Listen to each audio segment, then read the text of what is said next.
Yo, what is going on, guys? SMH Super Mario Hoops back with some more hoops, and today we are hopping right back into the top 50 list of all time in my assessment. We got none other than Clyde the Glyde Drexler for today's video. Now, where do I have him ranked on my all-time list? Great question. The answer is I have him ranked at number 27. But before we get into Clyde Drexler, gonna need you guys to hit the like button. Feel free to subscribe, hit that notification bell, and also leave a comment down below what you think about Clyde Drexler. Am I being, too harsh on him? Am I being too nice on him based on my assessment at the end of the video? But without further ado, let's get into Clyde the Glyde. So over the course of his career, Drexler was a 10-time NBA All-Star. This includes 1986, as well as every year from 1988 to 1994, along with 1996 and 1997. Over the course of his career, he made All-NBA teams 5 times. This includes making first-team All-NBA in 1992, second-team All-NBA in 1988 and 1991, and third-team All-NBA in 1990 and 1995. And in that 1995 season was where he won his sole NBA championship. Now, over the course of his career, he received MVP shares for 7 different seasons. This included being the runner-up one time in the 1991-1992 season to none other than Michael Jordan. For some all-time stats,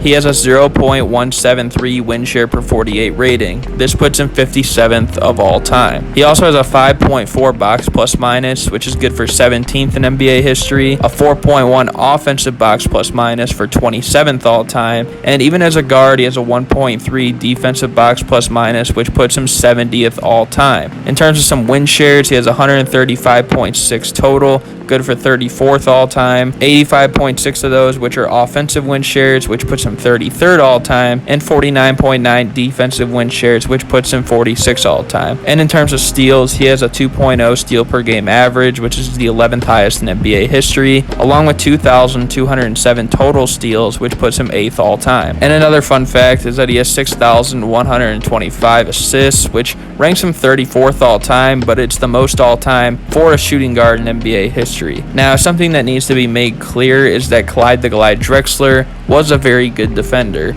I know some people might have assumed that because, the steal stats are high and because he has high defensive win shares from what I just read off, but that doesn't always, tell the case. Clyde was a very good perimeter defender, so much so that in today's league, he would probably make all defensive for a majority of years. He'd at least always be in the running. And it's a lot harder to make it, though, when you play in an era with guards such as Gary Payton, with Michael Jordan, with Alvin Robertson, with Sidney Moncrief. I mean, that's just to name a few. But now let's discuss how Clyde Drexler was in the postseason. Now, Clyde is a little bit inconsistent with his playoff transition because in some aspects, from a statistical perspective, he did happen to improve, but also in some others, he did regress. So I think overall it's fair to say that he continued playing at his own level in both the regular season and the playoffs, which, again, it isn't bad. It's just if you're a player that has a huge drop-off from the regular season to the postseason, and it's not like you're carrying a load or anything like that, then you're going to get heavily criticized for that. I think in this case,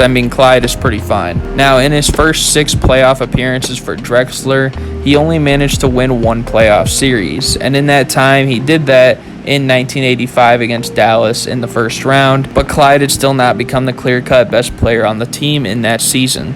Players such as Kiki Vandeweghe or Jim Paxson or Michael Thompson, they all had an argument for being just as good, if not better, than Clyde Drexler in this season. Weirdly enough, none of these 4 players, including Clyde, were all-stars for that year, but Vandeweghe and Paxson had both made it the year before, so I think it's pretty safe to say that this team was still under their control, while Drexler was still just in year 2. And after years of disappointment, Portland finally gave Clyde a team that could compete while giving him a role as a primary option. Complementary players such as Terry Porter, Jerome Kersey, Buck Williams, Kevin Duckworth, Drazen Petrovic, and so on really helped this team focus on building around Clyde. And it seemed like fate that in 1990 they found some more playoff success since it was the first time they drew Dallas in the first round since they last won a playoff series, which was also against them in 1985, as we just mentioned. And in a 7-game series against the Spurs in the second round, the Blazers took that Game 7 win in overtime. Terry Porter had an efficient 36 points, Kersey was 2 assists and a block shy of a 20-point 5x5 stat line, and Clyde Drexler put up 22 points, 13 assists, 8 rebounds. I mean, a 20-point near triple-double for the Glyde, which was kind of the same story in a 3-point Game 6 win against Phoenix to take his Blazers to the first NBA Finals of his era, and since the days that they had Bill Walton. But all that support from his teammates started to die when it came to the finals. I mean, Drexler averaged 26.4 points per game, 7.8 rebounds a game, 6.2 assists per game, 1.8 steals per game, and shot about 60% true shooting in the 1990 finals. Both Kersey and Porter had arguably their worst series of that playoffs in these finals. I mean, Bill Laimbeer embarrassed Kevin Duckworth. Vinnie Johnson, a.k.a. the Microwave, essentially embarrassed the entire Portland Trailblazers bench. And as a result, the Pistons won this series in 5 games. Now, outside of Clyde, this series was very shameful for the rest of the Blazers roster. And they did make the Western Conference Finals the following year to play the Lakers behind Magic Johnson, but it just wasn't enough. Clyde finished either first or second in all the team's main statistics on solid efficiency and a positive net rating, but again, it wasn't enough. Fast forward to 1992, and the Blazers would get revenge on LA in the first round, take down the Suns just like in 1990, and then in the conference finals, they took down the tandem of Malone and Stockton and the Utah Jazz to go back to the NBA Finals, this time to face the Chicago Bulls. And for the whole season, it seemed like Jordan was out for blood against Drexler and tried to one-up him. I mean, after all, this was the year that MJ finished first in MVP voting and Clyde was second, and rumors started to swirl about these two being compared with one another. And so it had to be put to an end, right? And that's just what Michael Jordan did, as he eliminated Clyde and the Blazers by dropping roughly 36, 6.5, 5, and 2 on nearly 50, 40, 90 splits to beat Portland in 6 games. I mean, Clyde was the second best player in the series, you can say that, but he just wasn't Michael Jordan. After a few more quick losses with Portland, Clyde was traded to Houston for Otis Thorpe, and as the 6th seed, he teamed up with Hakeem Olajuwon to win the NBA championship with the highest SRS score in NBA history. Now, SRS refers to simple rating system, which is a metric on scheduled difficulty. Clyde wasn't the finals MVP, but he did average about 22 points, about 10 rebounds, and 7 assists on 1 steal a game and 56% true shooting, en route to sweep the number 1 seed Orlando Magic in what is arguably the greatest performance in a final series by a second option we've ever seen. I mean, only the last game was he shooting poor from the field, and it was the only game he didn't hit the 20-point mark either, but he nearly recorded a triple-double that game and made critical plays in the 4th quarter while doing a good job against the Magic's best shooter, Nick Anderson. From that point on, Clyde's career was kind of cruise control. I mean, he made the All-Star team the next 2 years, in which the second of those 2 years they went to the conference finals, but they lost in 6 off a Jazz comeback and John Stockton game-winning shot. He would then go on to play 1 more year after that, but even though he wasn't an All-Star in this season, he still averaged roughly 18, 5, 5, and 2 in year 15 at age 35 before ultimately choosing to retire. Probably at an earlier time than his game told us that he should have. But when we discuss Clyde Drexler for his career, I would say that he is still underrated.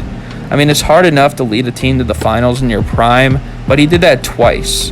In a conference with Magic's Lakers, Malone and Stockton's Jazz, the Admiral and his Spurs, Hakeem's Rockets, the Suns, they were always nice, Run TMC. I mean, that's an extremely impressive feat. And yeah, he might not have won in his prime with the Blazers, but neither of those 2 final series did his cast play the way that they did for the rest of the playoffs up to that point.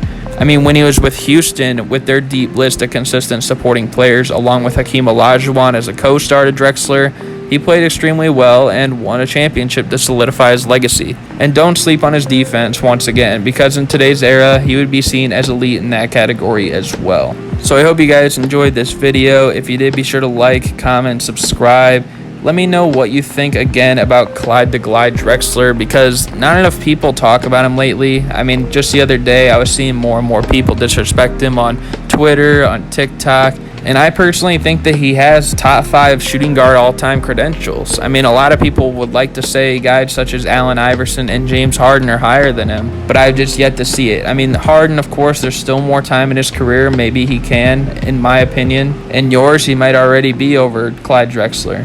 As for Allen Iverson, I just don't know if he's above Clyde Drexler. And that's not to say that those guys are bad, but I think Clyde is for sure the best defender of those three. I know Harden's defense is a little underrated, but I think that Clyde is the best defender among the three, and he has a championship as well, which he contributed to a high level on, which those two don't have either. But that's just my own opinion. Let me know what you guys think in the comment section below. Again, thank you guys for watching. Really do appreciate it. Hit the notification bell as well if you haven't already.